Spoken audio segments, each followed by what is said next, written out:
Swamiji starts the new year of commentary right at the very beginning of everything with the word. And since this is conversation, the word seems like the right place to start. Excuse me, I'm going to try to clear my throat. Everybody coughing together. We were in India one year and so many people had bronchitis. We used to lead pilgrimage tours to India. So many people had bronchitis. The tradition of prasad, when you finish a ceremony, you give out something for people to eat. So at the end of the ceremony, we just piled cough drops on these silver platters and passed them around to everyone. It was just the only thing we could think of at the time.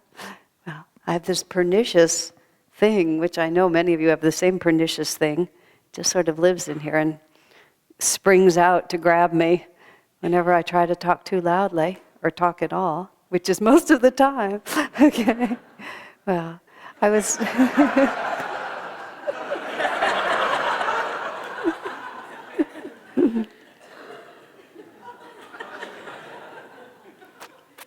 You see us in different colors now. We had an initiation into what we call the Nayaswami order, which is, many of you have been hearing about this for weeks, but one of the lines in the vow that Swami David and I have taken, it says that I no longer exist as a separate entity, which is really quite a marvelous thing to say.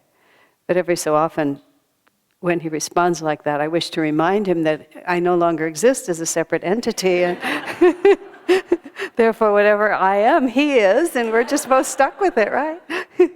A long time ago, in the very early years of my spiritual life, when I was in my early 20s, living at Ananda Village for the first time, Swamiji started, I can't remember what context it was, but it became obvious to me that there were silent saints and there were talkative ones. And it was really obvious which side of the ledger I was going to fall on. In a very serious way, I say that also, because I remember Swamiji trying to help us to understand, try to get this exactly in this way. We have such a tendency to project the concept of spirituality as something outside of ourselves. We sort of think, I will become spiritual, I will become a saint, I am what I am now, and then I will become this. And that's based on a whole lot of things, including the empirical evidence, that it seems really quite remarkable that this could actually be that, that infinite thing, because this that I live in all the time is so full of self-evidently non-infinite things, desires and restlessness and all the chaos of it. So we have this intellectual idea, this philosophically thrilling concept that the Spirit is everywhere, that I am one with the Spirit, that I am a child of God. But a deep part of our subconscious basically says, get real. Who are you kidding, honey? What are you really talking about? So there's a tendency sometimes to get very false. In the early years of Ananda, when everything was a lot less defined and more chaotic, there was a lot of eccentricity in a way that wasn't really divinely inspired, including a lot of what you might call play acting. People just sort of thinking, if I were a saintly person, this is what I might be like. And I'm always in white. And one woman I remember in particular, always in white, always carrying one of Master's books around, always sort of sighing and sort of looking off into the infinite, turning the pages of the book. If everything got too rowdy around her, which it got quite rowdy around her. We were just a bunch of young people.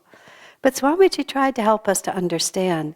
He said that your saintliness is built from right where you're standing. Whatever piece of turf you're on right now, whatever the qualities of consciousness, that your unique individuality, it simply emerges out of the present reality. And these personalities that we're given, even though on one level they are illusory, there's also this strange statement that Master makes. Master says, every single atom of creation, he says, is dowered with individuality. And he literally describes his own conscious memory of his unique individuality, he said, back to the level of a diamond. That individuality in a gemstone, that's how way back it begins. It's a very odd thing, isn't it? I know I have astrological stones on my hands, both of my rings. And I must say that both of these stones sort of said to me, and they were in a little pile of other stones when I was purchasing them, and these two said, "Take me home, I'm yours," just like that. And I used to wear a third ring, and I bought that ring sort of because it was the one available and it seemed like a good idea. But that ring never told me that it belonged to me, and I never liked wearing it. And finally, just one day, I just said, "Oh, it's awful," and I just took it off. Because it wasn't my friend in some peculiar way, in a very, very conscious way. Now, I don't really know what to make of those things. I hardly remember yesterday what to speak of back to the level of a diamond. You know, you have to have a certain karmic freedom to be able to do that. But yet we see this sort of play that goes on, don't we? Of personality and self and inclination and the way we are in this world. Swamiji, this book is coming out soon, and it's a book about William the Conqueror and his son, his youngest son, Henry I. And Yogananda declared that in a previous incarnation, he had been William the Conqueror. William the Great is what we try to call him now, because he was called the Conqueror by the people he conquered. And they didn't really have such a happy estimation of him, the English, even though, in fact, he set in motion the whole civilization of England, and Henry after him even more so. So it kind of just totally warps our idea of what a spiritual person is to imagine an avatar playing such a military role.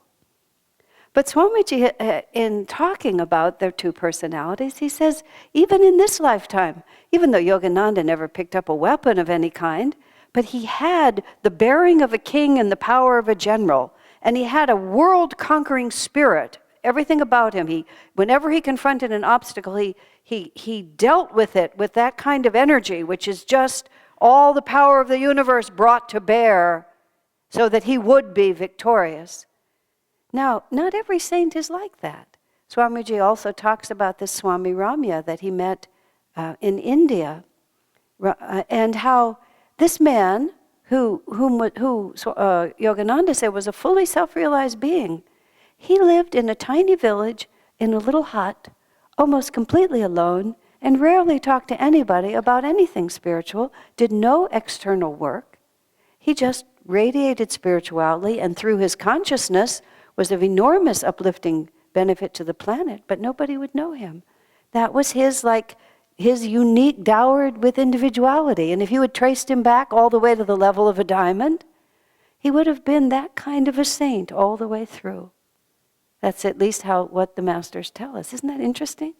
So, coming to peace with my own chat nature, I just had to figure this is how God wants me to be. And instead of always being at war with ourselves, you see, that's what the key to this is. So often, because we have these ideas, this is what I ought to be as opposed to this is what I am, we're just always at war with each other, with ourselves. I had a friend once who had great preoccupation with her physical weight, even though, from my point of view, she was fine. It was just, the way people get obsessive about it. And she was one day sort of getting very, intense about this, and I kept trying to interrupt her tirade. She says, "I know what you're going to say to me. You're going to say to me that I look just fine." I said, "You have no idea what I'm going to say to you," which at least got her attention. I said, "I've known you for so many years, and I have never seen it benefit you to be at war with yourself. It's not really a question of whether or not one ought to lose weight, whether one ought to meditate more, whether one ought to be a nicer person, whether all these different things. They're all, sure, let's do the right thing. Sure, let's get mastery over every element of our life. Why not? That's what we're here to do. But we'll never accomplish that if the very act of trying to create unity creates fundamental division. You see? We have to be working, even if we're working to overcome limitations, we have to be working in some way, how do I say it, that reflects that which we're trying to accomplish. The way Swami puts it, if you want to experience joy in your meditation, you have to meditate with joy. If you want to experience love, you have to live with love. You can't just sort of hang around being mad all the time. Swamiji even says, if you're going to fight for peace, He's not an activist in a worldly way, but he said if you're going to work in external ways, you have to bring to it the solution you're trying to have. And so we need to be very careful. I mean, this is a new year and a new beginning. And it's very simple, practical wisdom, you know? If we're trying to accomplish a certain state of consciousness someday, then let us bring back into our life now whatever threads we can of what we know that's going to be like. It's very hard for us to really comprehend with our level of consciousness infinity. We have these words on the wall from Master's prayer, Master's poem about cosmic consciousness, about samadhi, and he makes these wonderful statements. From joy I came, for joy I live, in sacred joy I melt, eternity and I, one united ray. We can glimpse that. We can meditate deeply and intuit what that feels like. It's a strange sort of knowing that we have. You know, for at least speaking for myself, it's not exactly realization, but nor is it entire ignorance. It's an intuitive certainty, even if it hasn't been experienced. You know, that's the faith that allows us to enter into spiritual practice. You have to have some faith when you start that there's something about this that's going to work. And even if your mind can't go to every single piece of it, because the vehicle that's trying to understand a state of consciousness beyond the one you have can't understand the state of consciousness beyond the one you have, you see? You can only see the vibrations that you're sufficiently in tune with. But something enters in, and what we can only call it, there's a wonderful word for it in Sanskrit, and that word is smriti. Smriti means divine memory. That somehow, even though we can't quite bring it into rational conscious awareness, we do remember. We remember that divinity is our nature. We remember that we are made from bliss. We remember back to the level of a diamond somewhere, and we know that we are an ever-increasing field of awareness. And what we become more and more aware of is Satchitananda, ever-conscious, ever-existing, ever-new bliss. That's the most wonderful word for God there is, Satchitananda. It takes away all the dogmas, it takes away all the personalities. It brings it right back to smriti, to that divine remembrance. This is who I am. We have this very false idea that unless we are constantly against ourselves, we're never going to give up our bad habits. I used to lead women's retreats in the early years when we had our temple here. Often we'd have these groups of women come together, and we'd have a day, and women love to talk. Women, I always say I don't actually say it, but I say it to the women. The men would be appalled if they knew how much we say and how fast we say it to each other. Better to keep it a secret, which I just let out, but anyway. But we'd usually start by introducing ourselves. And I would ask, everyone to say something, why are you here, and so on like this. But I noticed this incredible tendency that in a very short period of time, they would be telling me why they were here in terms of whatever misery they were presently going through, whatever anguish they were presently experiencing, whatever sadness and crisis they were saying. And, there was a certain cathartic joy in passing the Kleenex around, but it was a little bit of a downer. So I made this resolution, and I announced that I want each of you to introduce yourself in terms of things that make you really happy and your shining best qualities. It would usually last about 1.5 people. The first person, because the idea was fresh, would say that. And then the second person would start a little bit that way, but then all the things that made them happy would remind them of the things that didn't make them happy. I mean, these were not necessarily even depressive women. This is just the way things go. The mind immediately thinks, I'm here to learn something, and therefore I have to put my mind right on the black spot on the sheet, and then we just have to work with the black spot. Of course, this is kind of limiting to your vision, you might notice.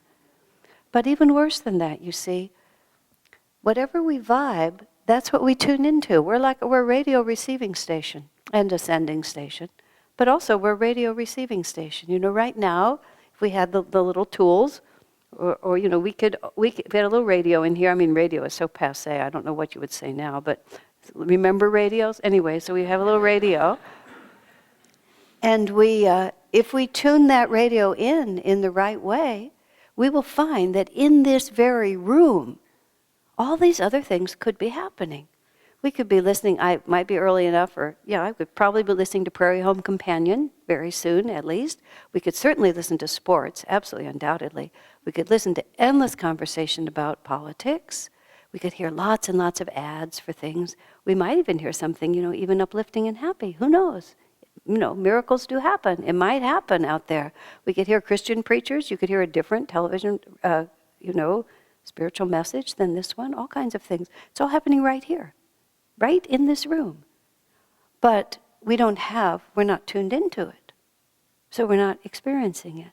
It's a perfect analogy. Right now, in the beginning was the Word, and everything that was made of that. And God created everything out of His own consciousness, and nothing that was made for any other reason. And the light shone in the darkness, but the darkness comprehended it not. In fact, the darkness didn't even know it was there, because the darkness wasn't receiving it. And so we're always waiting, aren't we? I certainly waited. I waited for decades to get good enough to feel okay about myself. And then one day this horrible truth began to dawn on me. Maybe this is it. I kept thinking that if I just got mad enough at this Asha, then she would sort of say, ha, ha, ha, here's the right one. She'd bring her out of the closet. And then after just, beating her into a pulp for years and years and years, I just realized this might be the best. And first of all, that was really freaky. This is it. But on the other hand, it's thought, well, this is a fairly stupid exercise then, isn't it? I'm not going to make myself something that isn't already there. And I started affirming the positive. I started saying things, and I would say them out loud, and I would say them to this patient, wonderful man. I'm a very nice person, really. And he would just look at me like I'd even taken greater leave of my senses. I have a few good friends, and I'm pretty nice. And I would say things like, well, I'm pretty nice. It sounded so enfeebled compared, to the Jivan Mukta I was going to become. I was down to just being pretty nice. But it was such a nightmare, always trying to measure up to an impossible standard. I just decided, it was really my point of view, I was just going to cut my losses, write this incarnation off, see what I could retrieve from the ashes, and just build from there. It was a bit extreme, but it was really one of the smartest and best things I ever did. Because all of a sudden, I wasn't at war with myself. I did have to accept that I might not end up being such a superstar as I had hoped, but the other method wasn't working very well either. And I was pretty miserable all the time. Everything is made of the same substance. How can we be other than the infinite? And even if we are God's infinite joke, even if we're the comic relief, for the whole story, even if we're because somebody has to be at the end of the line, maybe we're just the end of the line. Maybe somebody has to be last. Maybe that's me, but still, I'm part of God's creation. And if He made me like this, then He can work it out. And if I made myself like this, then I can work it out too. And I'm much more likely to be able to do it if I'm cheerful about it. Isn't that so? There's a simple yogic instruction, even-minded and cheerful. And I can't tell you how much I disdained that in my early spiritual years. I wanted, give me the complex, meaty stuff that I can torture myself over. Be even-minded and cheerful? Bah! Who needs that? I want to be working hard.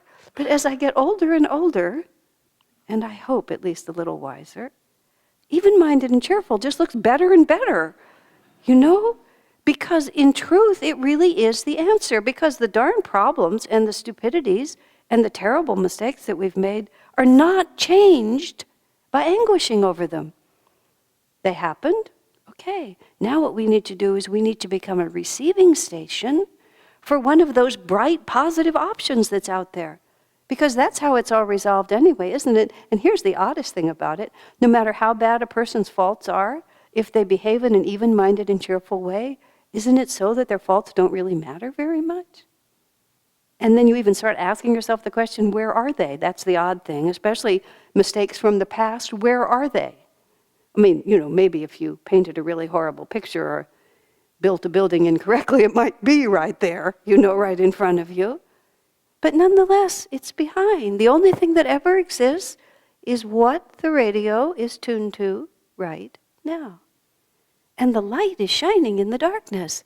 And we sure don't want to be that idiot darkness who comprehended it not, do we? You see? The whole spiritual path comes down to the simplest realities, because the closer you get back to the center of stillness, the less complexity there is to it. Swamiji talks, and he was explaining about the word is the sound is the om, the spirit vibrated, is the way that the masters put it. The spirit vibrated. And in that vibration, this movement was created.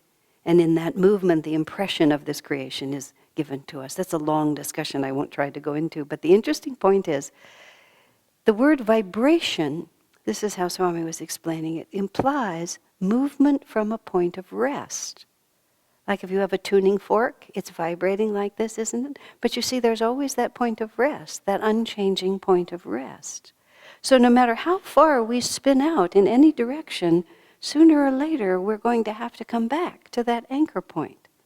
And that anchor point is the even-minded and cheerful. Yes, we may have to face really hard things. I'm not saying that when we do selfish, egotistical, hurtful, idiotic things, we should say, oh, it was nothing.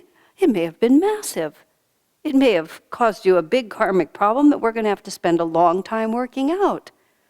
But it doesn't change anything fundamental about our nature. And therefore, the best way to work it out is let's just be even-minded and cheerful, because we receive whatever we're tuned into. And if we tune into to problems and difficulties, then we will experience problems and difficulties. Now, there's another point here, though, that I realize has to be clarified, because I and Swami Kriyananda recently have been criticized by a lot of people because he has made predictions and statements about difficult times that he feels are coming to this planet. He's merely echoing what Yogananda said decades ago, that was inevitable, certain karmic retribution that is going to descend upon the whole world and also upon this country for certain transgressions in the past. The annihilation of the American Indians, oddly enough, or interestingly enough, is one of them, which is a symptom of materialism and greed, which is acting in ways that are unconscionable for personal aggrandizement. And you set those things in motion, and eventually they have to be taken care of. And certainly the country has gone, let's just say, a little too far in that direction. But Swami's been terribly criticized. Don't talk about negative things, you'll bring negative things to bear. And I tried to talk to Swami about that. He said, stating facts isn't to be negative. He says negative is when you judge, negative is when you're angry, negative is when you're fearful about things. He said, just to state something that's true, that's not negative, that's just a fact. Now see, that's a very tricky part of it, isn't it? Because when I say we should be even-minded and cheerful and stay in the light, we can't become self-deceiving. If you do something really wrong, you need to be able to just stand up with absolute courage and say, I don't know what I was thinking, but that was a real bad thing to have done. Because if it was, it was. You can't just shine it on and say it wasn't. But after that, that's the point in which we have to seize with every part of our being. But that doesn't have anything to do with my relationship with God. It just means that I didn't comprehend the light for a period of time, but the light has never ceased to shine upon me. And if our country and our world has a certain karmic balance that it has to go through, which honestly common sense says it has to, you just can't push something as far, out of kilter like this and expect it not to fall over. This is just what happens. But things fall over. And then they're lying on the ground, and then they right themselves again. This is what happens. Has happened countless times. To state a fact is not to be negative. To say that tremendous effort is going to be required in order to face a challenge, that's just a fact. Let's get ready. But even-minded and cheerful, because everything that was made of the infinite spirit, and at the heart of everything, that spirit is always there. Master makes this extraordinary statement. Spirit is center everywhere. He says, circumference nowhere. But center everywhere is the fascinating part. Any aspect of creation, if you stare deeply into it enough, you will find at the core of it. At the heart of that vibration is the stillness of spirit. Whether it's your worst enemy, a beautiful flower, a disastrous life experience, a glorious moment of uplifted happiness, if you stare deeply enough into the center, you will find that spirit is always there. Everything in life can be experienced as divine. Divinity can be discovered everywhere. To state, therefore, facts, like we're going to have to discover divinity in having a lot less money, we're going to have to discover divinity in world conflict, we're going to have to discover divinity in beautiful mansions, whatever it is, these are just facts. What we make of those facts, what we receive from those facts, whether or not we see the light or the darkness, that is the free will that God has given us. We don't have the free will to dictate the karma of the planet, but we absolutely have the free will to create our own karmic response to that, and in that dynamic response, create a circle of light that will illuminate many, many, many, many. This could be a very interesting year. Maybe we'll just sail through, and in 2011, I'll be standing here and saying, well, gosh, nothing much happened, huh? Maybe a lot will happen. Who knows? And on the deepest level, who cares? Some things are more challenging than others. In 1976, our community, Ananda Village at that time, half of our 900 acres then burned to the ground, and a great many of our homes. It was a big experience. In a matter of 3 hours, like a lot of work went to ash.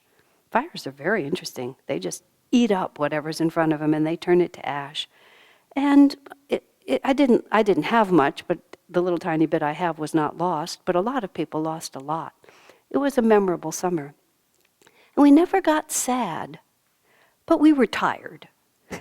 That's what I would say. Because the fire ate up a lot of the output of our energy, and we had to make up that energy from our own consciousness. And we were tired.